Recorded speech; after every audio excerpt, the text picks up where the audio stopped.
नमस्कार दोस्तों, आज के इस वीडियो में हम कंटिन्यू करने वाले अपने क्वेश्चन सीरीज़ का पार्ट नंबर 8 जिसके इंटरनली हम नीट 2023 के क्वेश्चंस पेपर को डिस्कस करेंगे। ठीक है, तो स्टार्ट करते हैं हम अपने क्वेश्चन सीरीज़ को।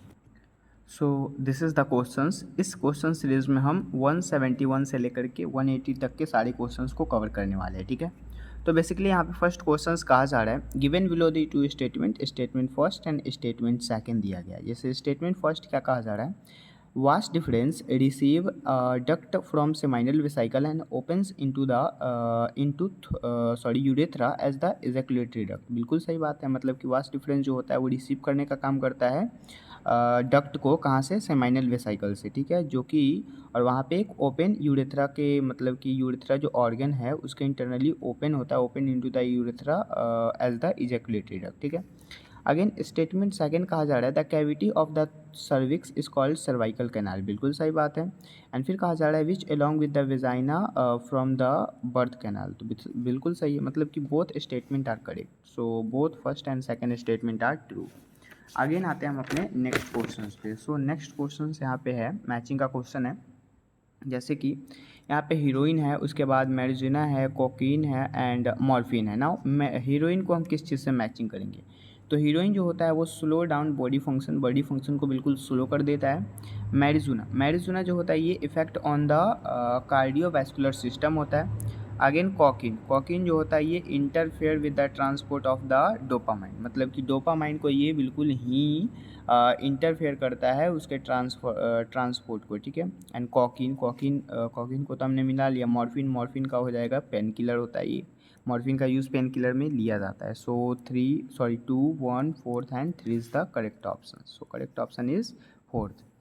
अगेन नेक्स्ट क्वेश्चन जो कि मैचिंग का ही है यहाँ पे, जैसे कि ये question chapter number 8 human health and disease का क्वेश्चन है, जो कि क्लास 12 का चैप्टर है। अब यहाँ पे रिंगवर्म, फिलेरियोसिस, मलेरिया और न्यूमोनिया। सो यहाँ पे ये जो रिंगवर्म है, जहाँ से नीट 2021 में क्वेश्चन आया था, नीट 2023 में क्वेश्चन पूछा ही गया है और 24 में भी पूछा गया है। सो रिंगवर्म जो है इसको हम मिला देंगे यहाँ पे ट्राइकोफाइटोन से। फिलेरियोसिस आपको भी पता है कि एक बुचेरिया ब्रोंकोफाइटिस से होता है। मलेरिया किससे होता है, तो प्लाज्मो, मतलब कि वाइवेक्स से होता है। ठीक है, प्लाज्मोडियम वाइवेक्स से।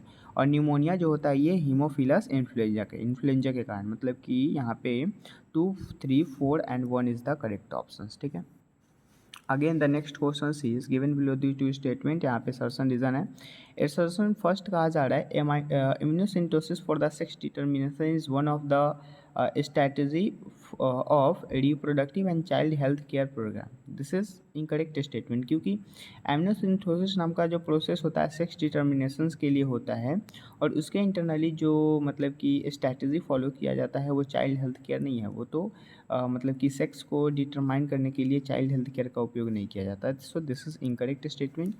एंड रीजन कहा जा रहा है ban on the amniocentesis check increasing the menace of the female foeticide. तो ये बिल्कुल सही बात है, बैन किया गया है एम्नियोसिंटोसिस नाम का प्रोसेस, जिसके इंटरनली ये पता लगाया जा सकता था कि गर्भ के इंटरनली मेल, मतलब कि चाइल्ड में मेल है कि फीमेल है। ठीक है, सो उसके इंटरनली ये ऑप्शंस करेक्ट हो गया, मतलब बैन किया गया था। So correct option is first is the true but second is the first is the first but second is the true. Again आता है नेक्स्ट क्वेश्चंस पे, जो कि यहाँ पे simple radial symmetry is not a found on adult phylum. ठीक है, तो हेमिकोडेटा हो जाएगा।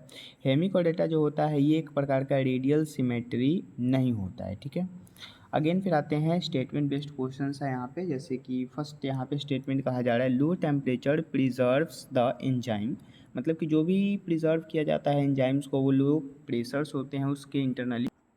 अगेन फिर हम यहाँ पे देखें temporary inactive stage and whereas the higher.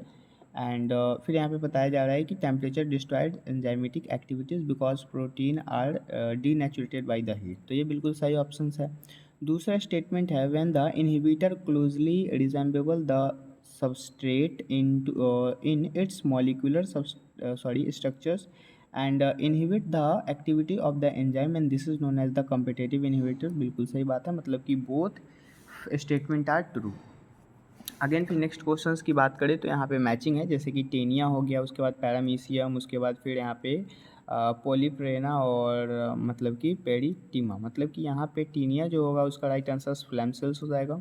उसके बाद परमेशियम, परमेशियम से होता है, इसका राइट आंसर से यहाँ पे क्या हो जाएगा, तो इसका राइट आंसर से यहाँ पे कॉन्ट्रेक्टाइल वैक्यूल, मतलब the right answer is 3, 2, 4 and 1 is the correct option. ठीक है, आगे ना आते हैं फिर हम अपने नेक्स्ट क्वेश्चन जो कि 178 नंबर क्वेश्चन कहा जा रहा है, which one of the following statement is correct regarding the female reproductive cycle. ठीक है, अब फीमेल रिप्रोडक्टिव साइकिल के रिगार्डिंग आपको करेक्ट ऑप्शन चूज करना है। तो फर्स्ट स्टेटमेंट है, इन नॉन प्राइमेट मैमल, जो भी नॉन प्राइमेट है मतलब कि उसके अंदर में क्या हो रहा है कि मतलब चाइल्ड बर्थ नहीं हो रहे, दैट इज एग वाले। सो नॉन प्राइमेट मैमल्स जो होते हैं, non primate mammals, clinical changes during the reproductives are called the oestrous cycle. बिल्कुल सही बात है, उसको ऑस्ट्रल साइकिल के नाम से जानेंगे बिकॉज ऑफ दैट कि ऑस्ट्रल साइकिल नाम का जो प्रोसेस होता है वो नॉन प्राइमेट में ही होता है। ठीक है, first menstrual cycle belong as the puberty and it's called menopause. बिल्कुल सही बात है। Again lack of the menstruations may be inactive indicative of the pregnancy, so this is also correct। and cyclic menstruations extend between menarche and the menopause, ये भी बिल्कुल सही है।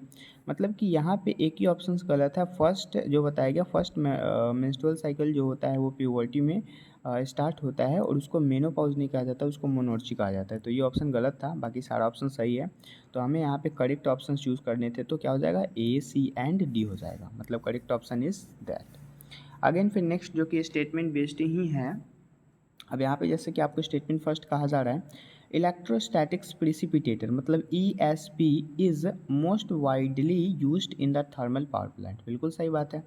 And दूसरा स्टेटमेंट है, electrostatics precipitator in the thermal power plants remove ionising radiations. नहीं, वो ionizing radiations को रिमूव नहीं करता था, वो डस्ट पार्टिकल्स को रिमूव करने का काम करता था, इसीलिए ये ऑप्शन गलत हो गया। मतलब कि first is correct but second is incorrect, first is correct but second is incorrect. And last question है हमारे इस चैप्टर्स का, इसमें मैचिंग करना है, जैसे कि पेप्टिक सेल, उसके बाद गॉबलेट सेल, ऑक्सेंटिक सेल और hepatic cell. Now what is peptic cell? Peptic cell का राइट आंसर से यहाँ पे हो जाएगा प्री एंजाइम एंड पेप्सिनोजेन। ठीक है, प्रो एंजाइम पेप्सिनोजेन। अगेन फिर गॉबलेट सेल को किस चीज़ से मिलाएंगे, म्यूकस के इंटरनली गॉबलेट सेल होता है। ऑक्सेंटिक सेल का सबको पता होता है, this is axial and intrinsic factors for the absorption of the vitamin B12।